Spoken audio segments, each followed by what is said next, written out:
Israel kembali melancarkan gelombang serangan udara di Lebanon Selatan dan Timur. Serangan pada Sabtu 22 Maret 2025 malam itu merupakan kali kedua beberapa jam seusai serangan awal. Dikutip dari Ynet News, Kementerian Pertahanan Israel menyatakan bahwa serangan tersebut berdasarkan instruksi dari Perdana Menteri Benjamin Netanyahu dan Menteri Pertahanan Israel Katz. Militer Zionis diperintahkan untuk memperluas responsnya terhadap target-target Hizbullah. Hal itu menyusul adanya tembakan roket ke arah Metula di Israel Utara.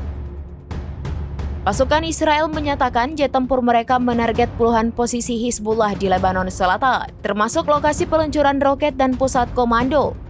Serangan selanjutnya dilaporkan menyasar lembah BKA di Lebanon Timur. Ledakan pun terdengar di wilayah BKA Timur dan mengindikasikan bahwa serangan IDF merangsek lebih dalam daripada operasi sebelumnya. Dalam penyerangan ini, Kepala Staf Angkatan Bersenjata Israel Eyal Zamir menyoroti pentingnya komitmen Lebanon terhadap perjanjian damai. Negara Lebanon memikul tanggung jawab untuk menegakkan perjanjian yang mengacu pada kesepakatan gencatan senjata antara Israel dan Hizbullah yang ditandatangani pemerintah Lebanon. Dilansir dari Kantor Nasional Lebanon, Perdana Menteri Nawaf Salam mengingatkan akan bahaya konflik yang lebih luas selama beberapa bulan terakhir.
Download Tribun X sekarang, menghadirkan lokal menjadi Indonesia.